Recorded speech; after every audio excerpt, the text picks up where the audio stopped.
Bem, o nosso tema de hoje é: não andeis cuidadosos de vossa vida.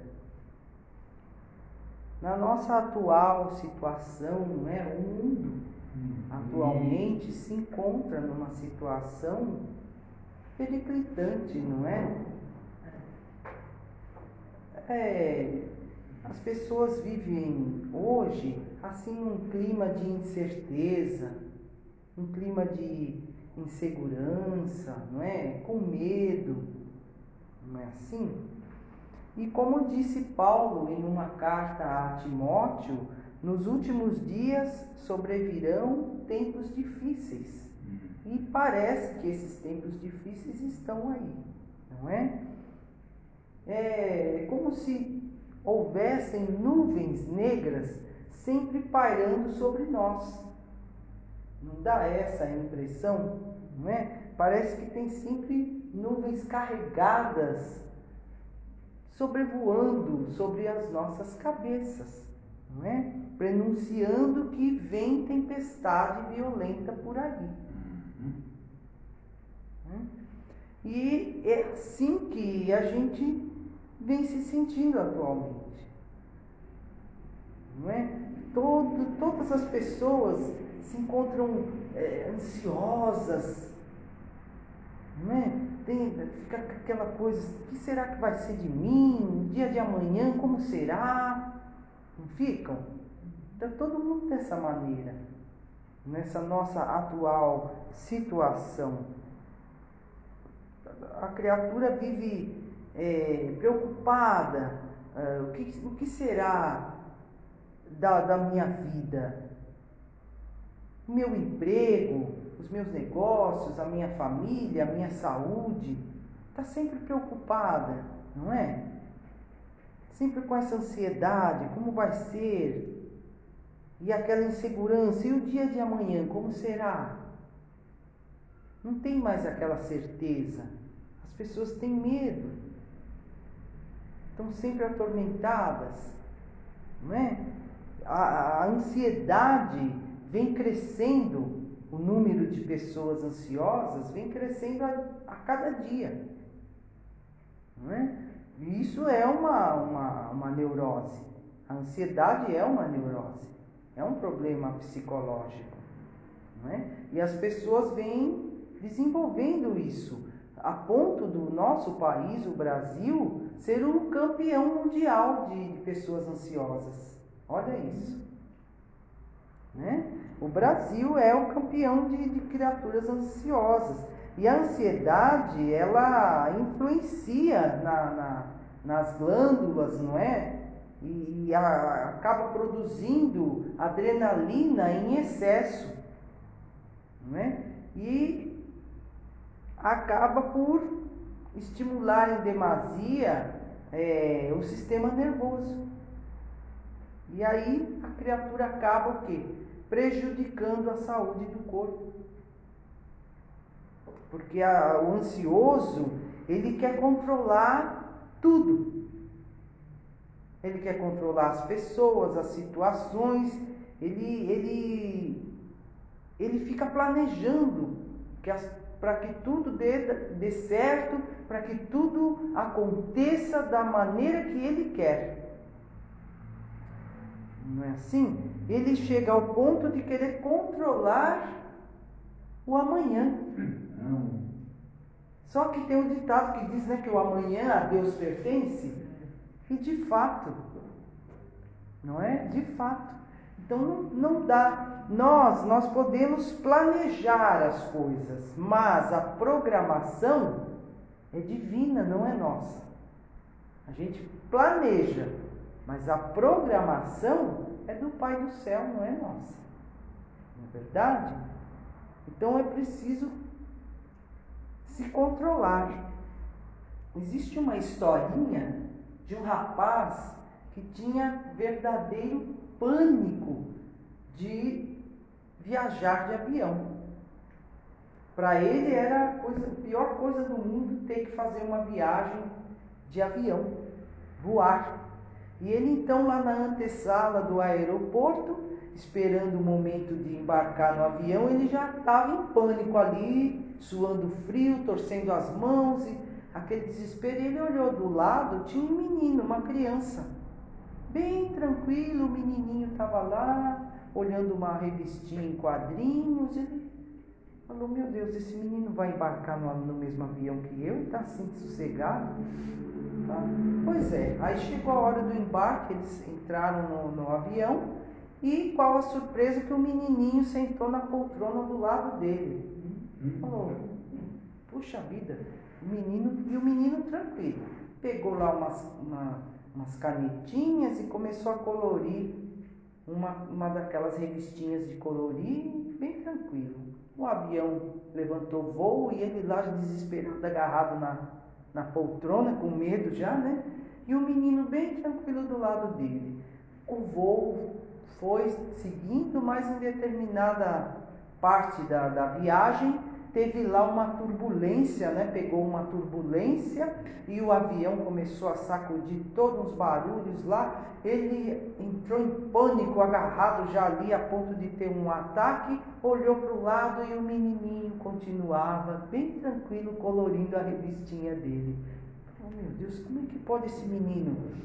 E ele lá em pânico, aí finalmente a turbulência passou e logo em seguida o avião desceu, né? Pousou.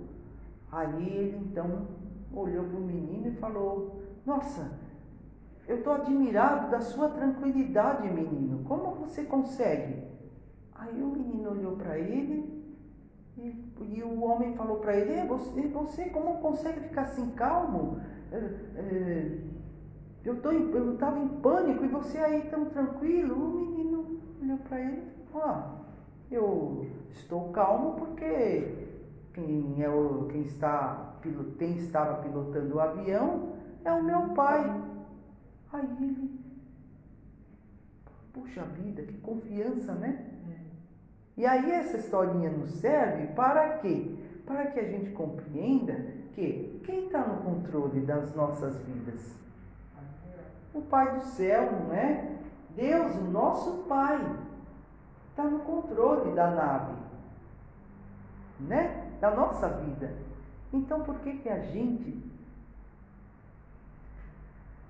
tem tanto medo? Né? Porque a gente vive se perguntando, o que será de mim? O que será de nós? Não é? A gente vive com essa incerteza, sempre duvidando de que Deus vá nos ajudar, que Deus vá abrir caminhos para nós. Onde nós não encontramos saída, a gente ainda duvida, não é? Que Deus possa nos abrir novos caminhos. Por toda parte é gente suplicando. É gente olhando para o alto, falando, meu Deus, me ajude. Alguns, de fato, fazem lá uma prece sincera, de coração. São aqueles que, de fato, têm os ensinamentos de Jesus no coração. E tem os outros que não têm ainda o ensinamento do Mestre e ainda por cima vivem angustiadas, desesperadas. Por quê?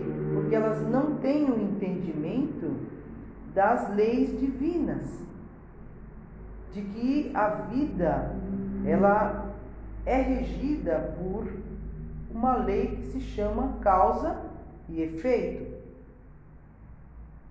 Então, essas criaturas vivem em situação pior do que as outras, porque vivem mais angustiadas, porque não sabem os porquês da vida, não é? Mas, todavia, se nós olharmos para o céu, nós vamos encontrar milhões e milhões de estrelas, não é? E essas estrelas representam uma fagulha, uma pequena fagulha de suave e doce esperança. Não é? Porque quando a gente olha para o céu, não nos dá uma esperança? Isso. Como se fosse, o céu estrelado fosse o olhar de Deus, abarcando toda a nossa casa, terra, não é? E é assim de fato. Deus está olhando por nós, não é? Nós temos que fazer de Jesus o nosso depositário infalível de esperança. Nós temos que depositar em Jesus as nossas esperanças, não é fato? Ter em Jesus o nosso guia real, não é mesmo? Ele é o nosso guia, o guia da nossa jornada, o nosso orientador, é Ele. E no Sermão da Montanha, logo depois que Jesus ensinou o Pai Nosso, não é, para aquela multidão que lá estava, Jesus proferiu um poema belíssimo de esperança, que está no Sermão da Montanha, que eu vou ler aqui para nós. Vejam, é para a gente sempre se lembrar, quando o momento estiver meio turbulento, a gente se lembrar dessa passagem do Sermão da Montanha, que diz assim: não andeis cuidadosos de vossas vidas, pelo que haveis de comer, nem do vosso corpo, pelo que haveis de vestir. Não é mais a alma que a comida, e o corpo mais que o vestido? Olhai para as aves do céu, que não semeiam, nem cegam, nem fazem provimento nos celeiros, e contudo vosso Pai celestial as sustenta. Porventura não sois vós muito mais do que elas? E por que andais solícitos pela vestimenta? Considerai como crescem os lírios do campo. Eles não trabalham nem fiam, entretanto nem Salomão, em toda a sua glória, se cobriu jamais como um deles. Pois se ao feno do campo, que hoje existe e amanhã é lançado no forno, Deus veste assim, quanto mais a vós, homens de pouca fé. Não vos aflijais, dizendo: que comeremos, ou que beberemos, ou com que nos cobriremos? Porque os gentios é que se cansam por essas coisas. Vosso Pai sabe que tendes necessidade de todas elas. Não andeis inquietos pelo dia de amanhã. A cada dia basta sua própria aflição. Olha que lindo esse poema, não é? Jesus, com essas palavras, né, ele quer nos dar um estímulo à nossa fé, porque nós somos criaturas de pouca fé. Somos mesmo. Infelizmente, não é? Mas Jesus quer estimular a nossa fé, a nossa confiança em Deus, que é nosso Pai. Não é?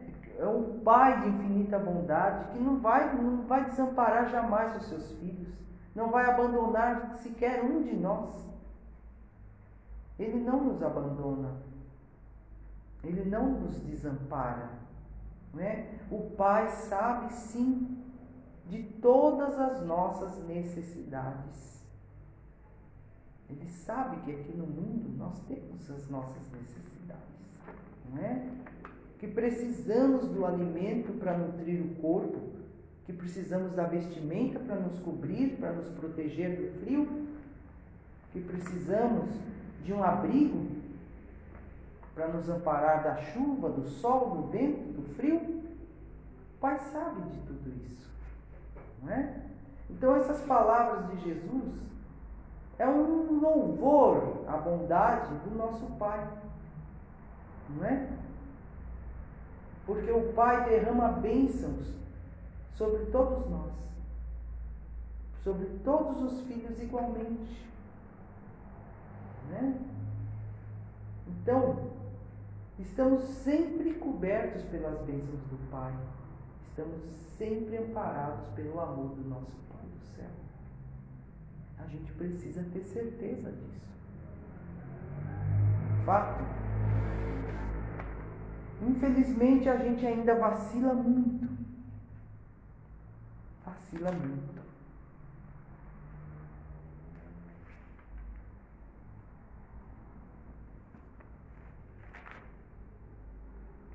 A gente precisa entender também que essa passagem do Sermão da Montanha não é uma exaltação à preguiça, à ociosidade, né?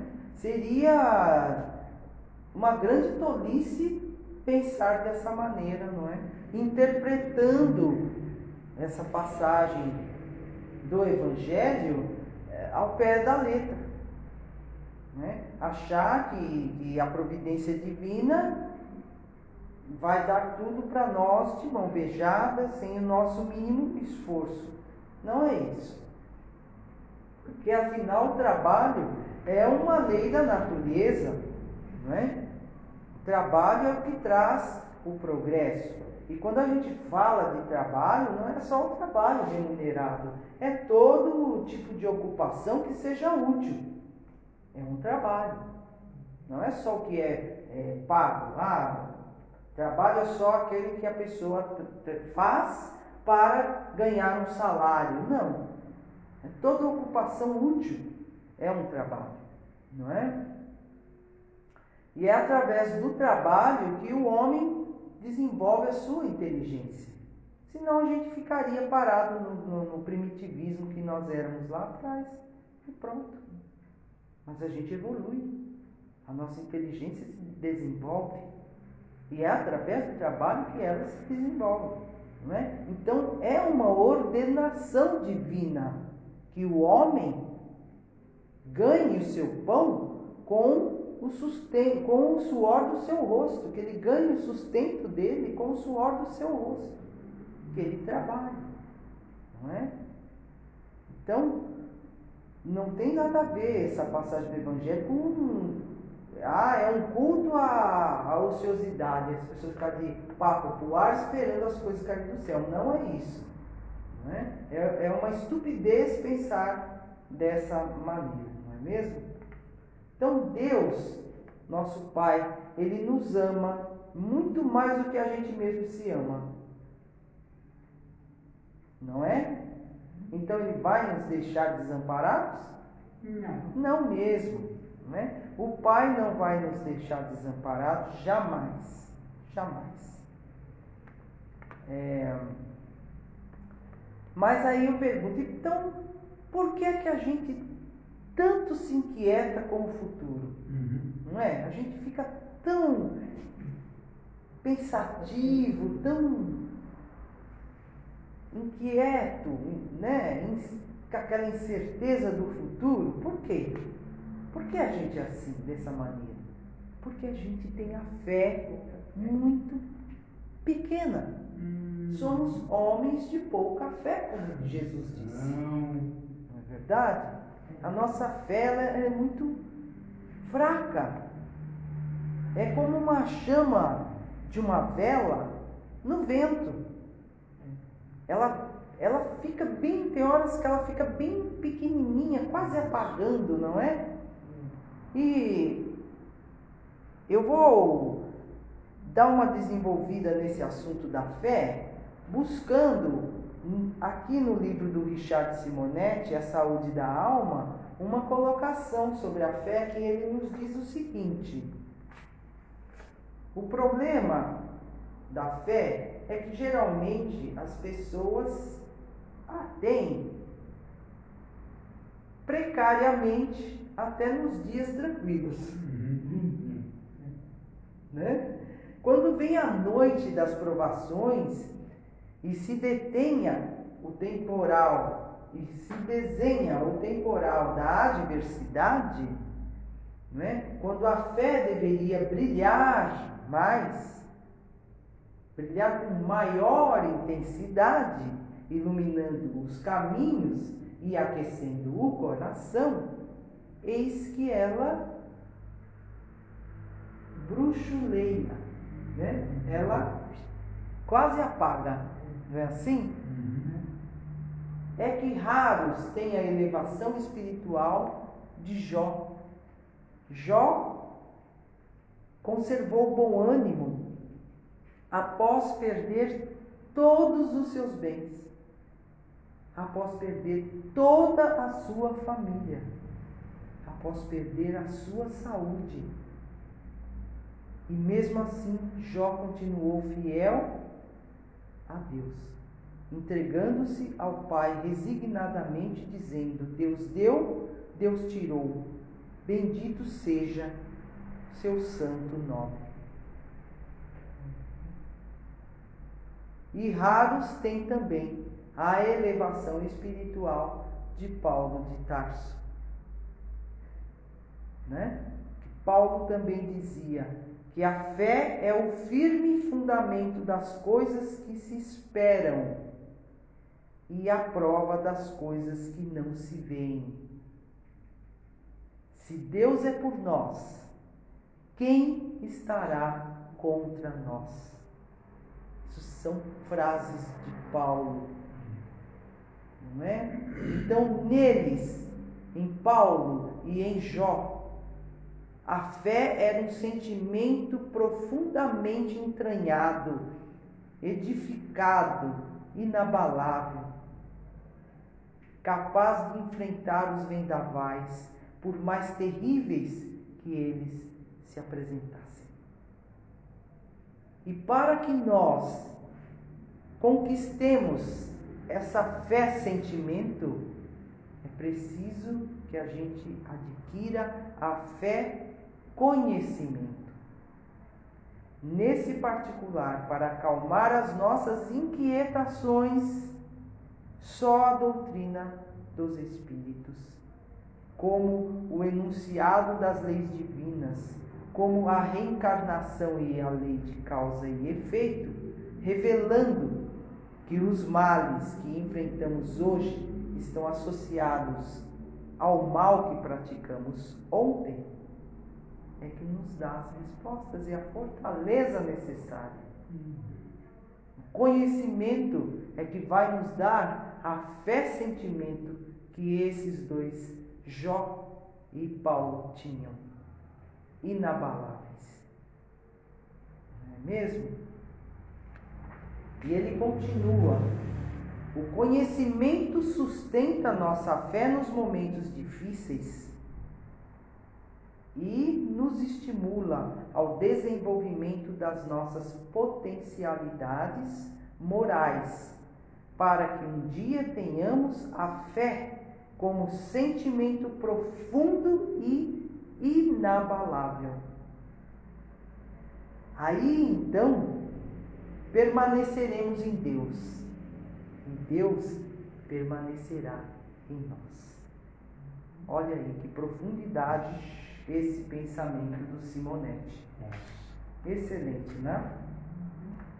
Pois é, minha gente.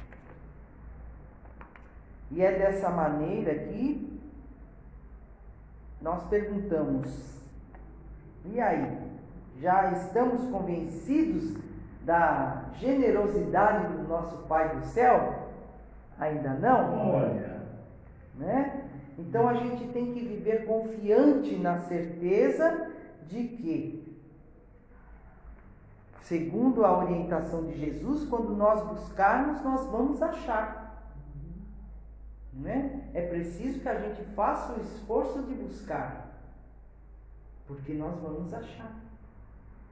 É preciso que a gente faça o esforço de bater, porque batendo vai se abrir para nós. Não é verdade? Mas confiemos. E lembremos sempre que Jesus fala: olhai os lírios dos campos, eles não trabalham nem fiam. Nem mesmo Salomão, em toda a sua glória, jamais se vestiu com tanta graça e formosura. Creia que Deus é nosso Pai, e se Ele demonstra cuidado com as aves, com as plantas, não é? Que na escala evolutiva estão abaixo de nós, os seus filhos, quanto mais desvelo Ele vai ter por nós, não é mesmo? Então, que a gente não se martirize pelo que haveremos de comer ou de beber, ou pelo que haveremos de vestir, porque nós não fomos colocados na terra apenas por isso, ou para isso, mas para que a gente aprenda a viver segundo as leis do Pai do céu, segundo a bondade e a justiça do Pai. Não é? Todas as vezes que as inquietações tomarem conta do nosso pensamento, do nosso coração, é importante que a gente lembre dessa lição do Cristo, de olhai as aves do céu, né? Que não semeiam, que não guardam em celeiro e, no entanto, não falta o alimento a elas. Não é? A erva, a flor, o lírio do campo, que é tão belo, e ninguém vai conseguir se vestir como tal.